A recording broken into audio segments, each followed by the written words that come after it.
네, 뉴스 속 경제 이슈를 심층 분석하고 최신 고용 동향을 살피는 고용브리핑 365 시간입니다. 오늘도 김종배 기자 함께합니다. 안녕하세요. 네, 안녕하세요. 중소기업의 선호도가 대기업보다 상대적으로 낮은 이유 중 하나가 바로 복지 혜택이 부족하기 때문인데요.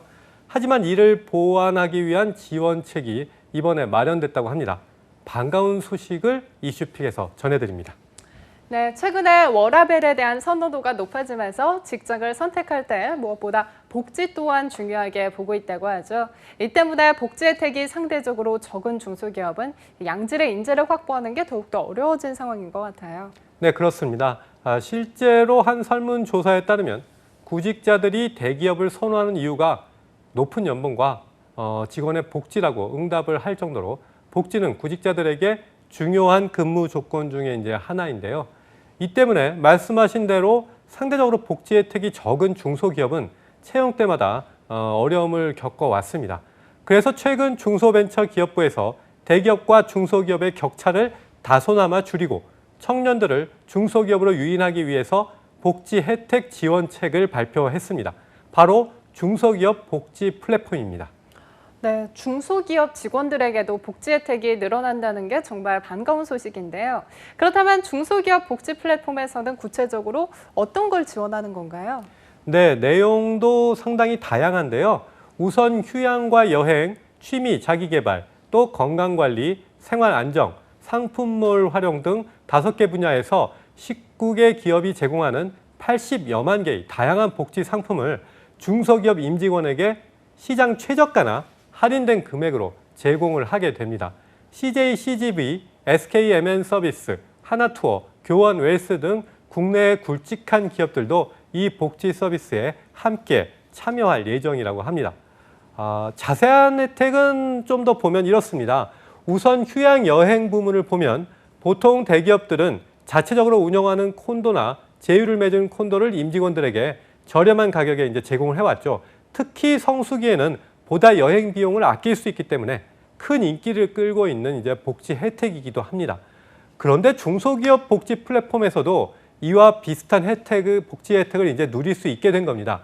국내 여행사와 제휴를 맺어서 국내 여행과 숙박을 할인된 가격에 이제 이용을 할 수 있게 됩니다.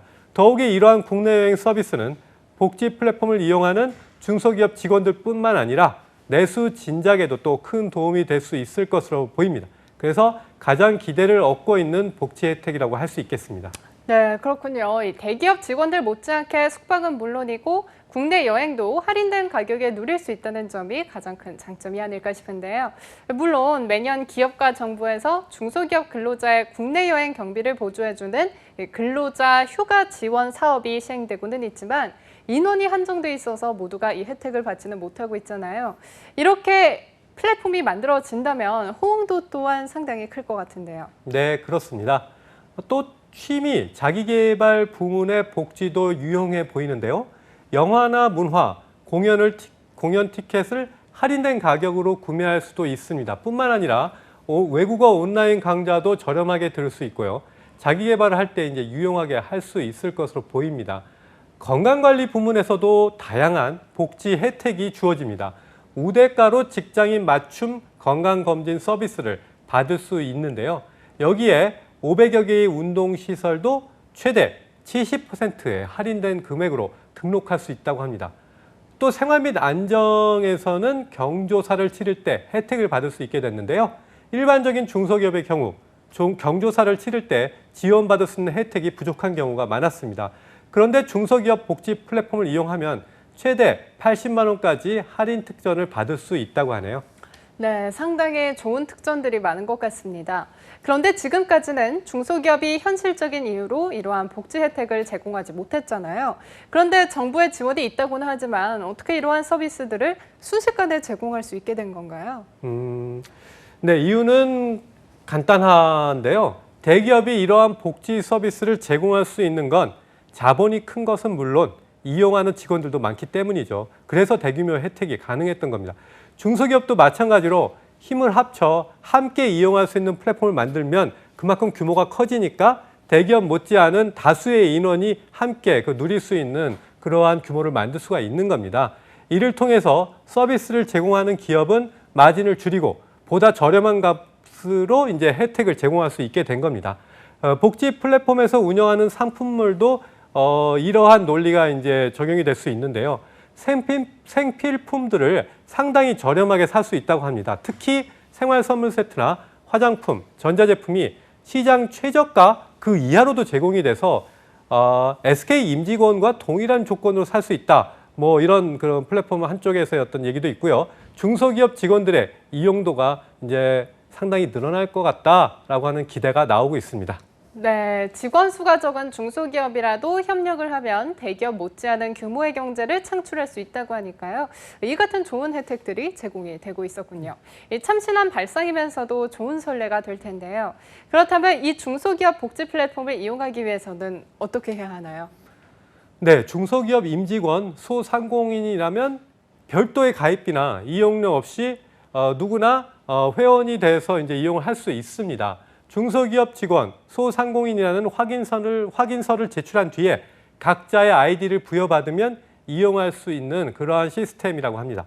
참고로 중소기업의 경우 사내 복지 담당자가 회원가입을 위한 중소기업 확인서를 제출하고 직원 수대로 아이디를 부여받아서 직원에게 전달을 다 해주는 경우도 있다고 하니까 중소기업에 다니시는 분들이라면 자신의 회사에서 복지 플랫폼 확인서를 받고 있는지 한번 체크해 보실 필요가 있습니다. 네, 많은 중소기업들이 이용을 하면 좋을 것 같습니다. 다음은 유용한 경제용어만을 쏙쏙 골라 소개하는 뉴워드 시간이죠. 네, 오늘의 뉴워드는 소셜 본드로 골라봤습니다. 소셜 본드란 중소기업을 지원하고 일자리 창출이나 취약 계층 지원과 같은 사회적인 문제를 해결하기 위해 발행하는 특수한 목적의 채권을 이야기합니다. 기업의 재무적인 요소가 아닌 장기적인 관점에서 기업의 가치와 지속 가능성에 영향을 주는 환경과 사회, 지배구조를 위해 발행한다고 해서 ESG, Environmental, Social and Governance의 한 형태로도 불리고 있습니다. 우리나라에서 소셜 본드를 처음 발행한 건 2018년 기업은행에서였는데요. 당시 5억 달러를 조달해서 임직원이 10명 이하인 중소기업 지원에 투입을 했다고 합니다. 네, 단순히 이익만을 위해 채권을 발행하는 것이 아니라 이 사회적인 목적을 위해 발행한다는 점에서 선한 채권이라고 할 수 있겠네요. 네, 선한 채권입니다. 이제는 공공기관에서도 소셜 본드를 발행하고 있습니다. 한국주택금융공사가 지난 3월에 발행한 주택저당증권 30조 원 가운데서 소셜 본드가 차지하는 물량이 무려 26조 원에 달했다고 합니다. 또 한국수력원자력은 소셜 본드를 발행하기 위해서 국내 최초로 수요 예측을 실시했는데요. 수요 예측을 통해서 소셜 본드가 발행되자 곧바로 흥행에도 성공을 했다고 하네요. 이렇게 소셜 본드 시장은 단순히 이제 선한 채권이 아닌 또 질적으로도 이제 점점 성장을 하고 있습니다. 이를 통해 보다 많은 중소기업과 사회적 취약계층이 지원을 받을 것으로 이제 기대를 모으고 있는 상황입니다. 네, 아무리 기울어진 운동장이라도 기업과 정부, 사회가 힘을 합치면 고른 운동장으로 다져질 수 있다는 가능성을 오늘 소개한 중소기업 복지 플랫폼과 소셜본드를 통해 알게 된 것 같습니다.